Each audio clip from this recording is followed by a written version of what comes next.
नमस्कार दोस्तों, आपका जीके राइसिंग रिजल्ट चैनल पर हार्दिक स्वागत है। प्रथम श्रेणी और द्वितीय श्रेणी भर्ती परीक्षा के लिए हम हिंदी के वस्तुनिष्ठ प्रश्नों को कर रहे हैं और आज का जो अंतिम लेसन है अपना वितान भाग 2 का डायरी के पन्ने। इस पाठ को बहुत ही गहराई से पढ़ना है क्योंकि पाठ समझ में नहीं आता और यहाँ से एग्जामिनर हर बार प्रश्न उठाता है। तो ये डायरी के पन्ने। एन फ्रैंक 1929 में जन्म हुआ, 1945 में मृत्यु हुई, ठीक है ना। और ये पूछ सकता है आपको कि ये डायरी जो थी कि मूलतः किस भाषा में लिखी गई, तो ध्यान रखना ये डच भाषा में लिखी गई थी, फिर इसका रूपांतरण किया गया हिंदी में, ठीक है ना। तो ये डच भाषा में 1947 में प्रकाशित हुई थी, फिर इसका अंग्रेजी अनुवाद किया गया था 1952 में और अब आपके सामने यहाँ प्रस्तुत है। तो ध्यान रखना ये डच भाषा के अंदर लिखी गई थी। तो स्टार्ट करते हैं। सबसे पहले प्रश्न है अपना, एन फ्रैंक का जन्म किस देश में हुआ था? Netherland, Turkey, Germany, England. तो इसका उत्तर आपका हो जाएगा, उसका जन्म जर्मनी में हुआ था क्योंकि हिटलर का शासन था, तानाशाही शासन था। एन फ्रैंक का जन्म कब हुआ था, यानी उसकी डेट ऑफ बर्थ पूछ रहा है। तो इसका जन्म कब हुआ था? 12 जून 1929 को, 12 जून 1930 को, 31 को या 32 को। इसका उत्तर हो जाएगा 29 को उसका जन्म हुआ है। नेक्स्ट, एन फ्रैंक की मृत्यु कैसे हुई थी? अज्ञातवास के समय, नाजिया की यातना गृह में, यहूदियों की यातना गृह में या गंभीर बीमारी से यातना गृह में। तो ये इंपॉर्टेंट क्वेश्चन है, IMP लिख लेना इसको। नाजियों के यातना गृह में हुआ था, इंपॉर्टेंट। नेक्स्ट है अपने पास, एन फ्रैंक ने डायरी किसे संबोधित करते हुए लिखी थी? पीछे के पेपर में ये प्रश्न आ गया है, इसको इंपॉर्टेंट कर लीजिएगा क्योंकि इसका पूछा था किट्टी गुड़िया को। तो पूछा था कि किट्टी कौन है, ये प्रश्न आया था। तो ध्यान रखना किट्टी गुड़िया का नाम है। एन फ्रैंक की डायरी किस जन्मदिन पर उपहार में मिली थी? उसके कौन से जन्मदिन पर मिली थी? 10वें, 11वें, 12वें, 13वें। तो ध्यान रखना 13वें जन्मदिन पर उसे गिफ्ट में ये डायरी मिली थी। मिस्टर वान दान कौन थे? तो देखिए बहुत ही महत्वपूर्ण क्वेश्चन, अगर पाठ को पूरा पढ़ा है ना तो समझ में आ जाएंगे। जो एन फ्रैंक थे उसके पिता थे, दोस्त थे या मार्गरेट के दोस्त थे या बिजनेस पार्टनर थे? तो एन फ्रैंक के पिता थे ना, उनके ये बिजनेस पार्टनर थे। तो ध्यान रखना इसका उत्तर हो जाएगा 6 नंबर। नेक्स्ट है, ASS से जो बुलावा आया था वह वास्तव में किसके लिए आया था? एन फ्रैंक के पिता ऑटो फ्रैंक के लिए, एन फ्रैंक के लिए, एन फ्रैंक की बहन मार्गरेट के लिए या मिस्टर वान दान के लिए? तो ध्यान रखना ये उसकी बहन के लिए आया था, वास्तव में तो मार्गरेट के लिए आया था, ये याद करना इसको। नेक्स्ट है, अज्ञातवास के लिए एन व उसका परिवार कहाँ छिपे? एन ऑटो फ्रैंक के ऑफिस में, वान दान के ऑफिस में, पुराने घर में, यातना गृह में। तो जो ऑफिस था वहाँ छुपे थे, यानी एन फ्रैंक के जो पिता थे ऑटो फ्रैंक, उनके ऑफिस में वो छुपे थे। जब ASS से बुलाया आया तब मार्गरेट की आयु क्या थी? मार्गरेट की आयु क्या थी? 10 वर्ष, 11 वर्ष, 16 वर्ष या 18 वर्ष? तो इनकी आयु थी 16 वर्ष। 16 का आंकड़ा दोबारा बता रहा हूँ ना, याद रखा करो। नेक्स्ट, एन फ्रैंक ने डायरी लिखना कहाँ से शुरू किया? अज्ञातवास से पहले, अज्ञातवास के समय, यात्रा गृह या स्कूल में ही? तो जब अज्ञातवास में चले जाते हैं ना, उस समय स्टार्ट की। तो अज्ञातवास के समय से उन्होंने स्टार्ट की थी। एन फ्रैंक के घर का ऊपर का कमरा किस उपयोग में आता है? वान दान को किराए पर दे रखा है, मियप वहाँ सिलाई का काम करती है, ऑटो का ऑफिस है, मिस्टर गोल्डस्मिथ को किराए पे दे रखा है। तो ये गोल्डस्मिथ थे, उनको किराए पे दे रखा था। तो इसका उत्तर हो जाएगा ये। मिसेज मियप ऑटो फ्रैंक के ऑफिस में कब से काम करती हैं? बहुत बढ़िया क्वेश्चन। इसका आंसर देखो 33, 34 या 1900 करना था, सॉरी, या 1900 कर लेना, ठीक है, 1935 या 1936। तो इसका जो उत्तर होगा वो क्या हो जाएगा? 1933 में करती थी। नेक्स्ट, अज्ञातवास में जाते समय एन फ्रैंक व अन्य सदस्यों ने एक से अधिक कपड़े क्यों पहन रखे थे? तो यहूदियों को सूटकेस ले जाने की अनुमति नहीं थी, यानी कोई सामान नहीं लेके जा सकते थे, इसीलिए उन्होंने बहुत ज़्यादा सूट पहने, उनके अंदर वस्तुओं को छुपा रखा था। और एक पिछली वीडियो में शायद मैंने आपको एक प्रश्न लिखने में तो सही था, वैसे गलत करा दिया था, वो मैंने बाद में चेक किया था कि मोहनजोदड़ो की जनसंख्या कितनी थी। तो शायद मैं 50 बोल गया था, ऑप्शन में 85,000 था। तो ध्यान रखना 85,000 है, उसकी जनसंख्या कितनी थी? 85,000 थी। तो इम्पोर्टेंट क्वेश्चन है, तब दोबारा बता रहा हूँ। पीछे मोहनजोदड़ो वाला जो लेसन पढ़ा था वहाँ की जनसंख्या के बारे में एक प्रश्न आया था जो पीछे के पेपर में आया हुआ है।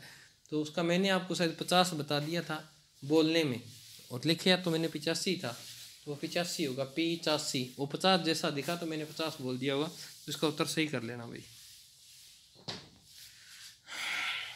मृत्युंजय ही एकमात्र जीवित प्राणी थी जिसे मुझे गुड बाय कहना था। ये मृत्युंजय कौन थी? बिल्ली थी, नौकरानी थी, गुड़िया थी या सहेली थी? तो ये उनकी म्याऊं म्याऊं करने वाली बिल्ली थी। क्या थी? बिल्ली। एन फ्रैंक ने गोल्डस्मिथ के लिए क्या नोट छोड़ा था? अपना ख्याल रखना, बिल्ली को पड़ोसियों के यहाँ छोड़ दे, कुछ दिन बाद तुम भी चले आना, घर की चाबी पड़ोसी के पास है। तो ये दिखा था कि बिल्ली को किसके घर छोड़ दे? पड़ोसियों के यहाँ छोड़ दे। एन फ्रैंक की डायरी में कुल कितने पात्र हैं? तो ये अगर पाठ पढ़ा है तो आपके समझ में आ जाएंगे। कुल 10 पात्र हैं। एन फ्रैंक ने पहला पत्र कब लिखा? ये मैं सोच रहा था कि ये प्रश्न इंपॉर्टेंट क्वेश्चनों में है, तो ध्यान रखना। ये पहला लिखा था जुलाई में, लिखा था 8 जुलाई 1942, वार बुधवार ऐसे करके लिखा है। हिटलर के शासन में यहूदियों के लिए किस रंग का सितारा लगाने के लिए विवश किया जाता था? और ये सितारा आपके आया है पीला सितारा। अज्ञातवास में जाने के लिए कौन सी तारीख निश्चित हुई थी? Very important question. पहले कितनी तारीख हुई थी? 16। कितनी तारीख हुई थी? 16। मैंने कहा 16 का आंकड़ा याद रखा करो। अज्ञातवास में जाने के लिए बनी योजना को 10 दिन आगे क्यों खिसकाना पड़ा? कर्फ्यू होने के कारण, लॉकडाउन होने के कारण, यहूदियों पर बैन लगा दिए जाने के कारण, मार्केट के लिए बुलावा आ जाने के कारण। तो इसका उत्तर हो जाएगा मार्केट के लिए क्या आ गया था? बुलावा आ गया था। तो इसके लिए 10 दिन आगे और खिसकाना पड़ा। एन फ्रैंक ने वक्त गुजारने का नया तरीका क्या निकाला था? किताबें पढ़ना, पहाड़ों को देखना, पड़ोसियों की रोशनी वाली कमरों में झांकना, पुराने रेल टिकटों को जमा करना। तो वो लुगाइयाँ जी आदत तो है नहीं भाई, आदत ही पड़ोसियाँ घरे दूरबीन झांकिया करती बा।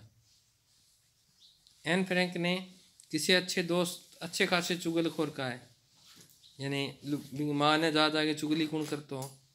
वो करते थे मिस्टर डसेल जो थे वो चुगलखोर थे। प्रथम बार कितने गिल्लर के नोट को अवैध कर दिया गया था? तो 500 रुपये के, 200 के, 1000 के या 2000 के। तो मोदी ने जो काम किया वो इसने किया था। 1000 रुपये का जो गिल्डर था उसकी क्या कर दिया है? बैन कर दिया है। एन फ्रैंक की बहन मार्गरेट क्या काम करती थी? तो वकील थी, पुलिस थी, टाइपिस्ट या डच अध्यापिका? इसका उत्तर हो जाएगा डच अध्यापिका थी। एन फ्रैंक के लिए कौन सा हर सोमवार को सिनेमा एंड थिएटर पत्रिका की प्रति लेके आते थे? कौन लेके आते थे? स्मिथ लेके आते थे, डसेल लेके आते, कुगलर लेके आते या मीएफ लेके आते थे? इसका उत्तर हो जाएगा कुगलर लेके आया करते थे। यदि राशन कार्ड न हो तो राशन खरीदने के कार्ड कितने गिल्डर देने पड़ते थे? यानी राशन कार्ड नहीं होता तो जो छूट मिलती थी वो कितने रुपए और देने पड़ते थे? ध्यान रखना 60 गिल्डर उन्हें देना पड़ता था। नेक्स्ट, किसने रेडियो पे ऐलान किया था कि युद्ध के बाद युद्ध का वर्णन करने वाली डायरियां और पत्रों का संग्रह किया जाएगा? हिटलर ने, बीबीसी लंदन ने, कैबिनेट मंत्री बोलेक्सटीन ने, हिटलर के एक सैनिक ने? तो ये जो कैबिनेट मंत्री थे इन्होंने किया था कि जितने भी इस दौरान डायरियां हैं वो सब संग्रह की जाएंगी। एन फ्रैंक को स्प्रिंगर की 5 खंडों वाली कलात्मक इतिहास की पुस्तक किस जन्मदिन पर अवसर पर मिली थी? तो इसका उत्तर हो जाएगा 15वें जन्मदिन पर। एन फ्रैंक को 15वें जन्मदिन पर माता पिता की तरफ से क्या प्रेजेंट मिला था? क्या उपहार मिला था? वनस्पति विज्ञान की किताब, स्प्रिंग की 5 खंडों वाली कलात्मक विज्ञान, स्टिकर एल्बम या ब्रेसलेट? तो वनस्पति विज्ञान की किताब इसको मिली थी गिफ्ट में पिता की तरफ से। एन फ्रैंक के अनुसार मूर्ख लोग किस बात को सहन नहीं कर सकते? तो इसका उत्तर हो जाएगा कोई उनसे बेहतर काम करके दिखाए। 3 नंबर उत्तर होगा इनका। उसका स्नेह दिन पर दिन बढ़ता ही जा रहा था, लेकिन कई बार कोई रहस्यमयी ताकत हम दोनों को पीछे की तरफ खींचती है। मैं नहीं जानती थी कि वो कौन सी शक्ति है। एन फ्रैंक ने किसके बारे में कहा था? तो ये किसके बारे में कहा था? पीटर के बारे में कहा था, जिससे वो लव किया करती थी। एन फ्रैंक के अनुसार प्रकृति उपहार देती है करुणा का, हास्य का, उदारता का या विनम्रता का? तो वो देती है शालीनता का यानी विनम्रता का उपहार देती है। हिटलर की पार्टी जीत कब हुई थी? 1933, 1934, 1935 या 1936? तो वो हुई थी 1933 में। हिटलर के डर से एन के परिवार किस देश में स्थानांतरित हो गए थे? टर्की, इंग्लैंड, नीदरलैंड या फ्रांस में? तो इसका उत्तर हो जाएगा वो नीदरलैंड चले गए थे। नेक्स्ट, मौत के खिलाफ मनुष्य पुस्तक के लेखक हैं पॉल दे क्रूइफ, मिस्टर गुगलर, वांगडान या मिस्टर जोन्स? तो ये जो नया नाम आया है वो इसका लेखक है पॉल दे क्रूइफ। डर किस चिड़िया का नाम है? जन्मजात, बहादुर, एन फ्रैंक ने यह किसके लिए कहा था? कुगलर के लिए, चर्चिल के लिए, पीटर के लिए, पिता के लिए? तो ये चर्चिल के लिए कहा था। टॉरपिडो नाम का उपयोग होता है यातायात में भोजन सामग्री पहुंचाने के लिए, तटों पर गोलाबारी के लिए, सैनिकों के लिए भोजन सामग्री या दूर संदेश? तो ये तटों पर जो गोलाबारी होती है, ऐसे याद करो, ये टै से समाप्त होता है और ये टै से शुरू हो जाता है, ऐसे याद कर सकते हो आप। नेक्स्ट क्वेश्चन है अपने पास, पशुओं को ढोने वाली गाड़ी से जब यहूदियों को यात्रा गृह भेजा जा रहा था तब एन फ्रैंक के अलावा कितने लोग उसमें और शामिल थे? तो ये कितने थे? 50, ये थे 1018। कितने लोग शामिल थे? 1018।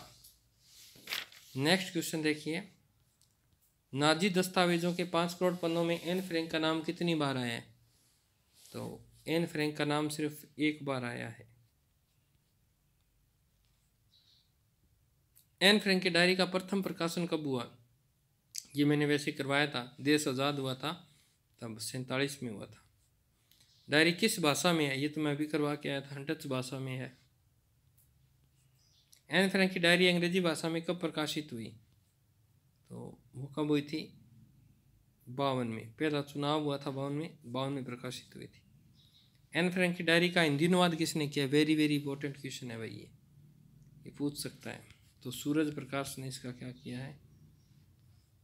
एन फ्रैंक के अनुसार आधुनिक महिलाएं क्या चाहती हैं? पढ़ना चाहती हैं, स्त्री प्रधान समाज, आज़ादी चाहती हैं, प्रेम चाहती हैं? आज़ादी चाहती हैं। एन फ्रैंक को पीटर की कौन सी बात पसंद नहीं है? खाने पीने की, अपने स्वत्व को छुपाने की, धर्म के प्रति नफरत या उपयुक्त सभी? तो इसका उत्तर हो जाएगा, 2 मिनट रुकिए, इसका उत्तर हो जाएगा खाने के बारे में नहीं था, स्वत्व में नहीं था, धर्म के प्रति नफरत, इसका उत्तर ये हो जाएगा। तो आज के लिए इतना ही, मिलते हैं कल नेक्स्ट समय पर, कुछ जल्दी आपके लिए कुछ बड़ा लेकर आ रहे हैं। स्वस्थ रहें, मस्त रहें। जय राजस्थान, जय भारत।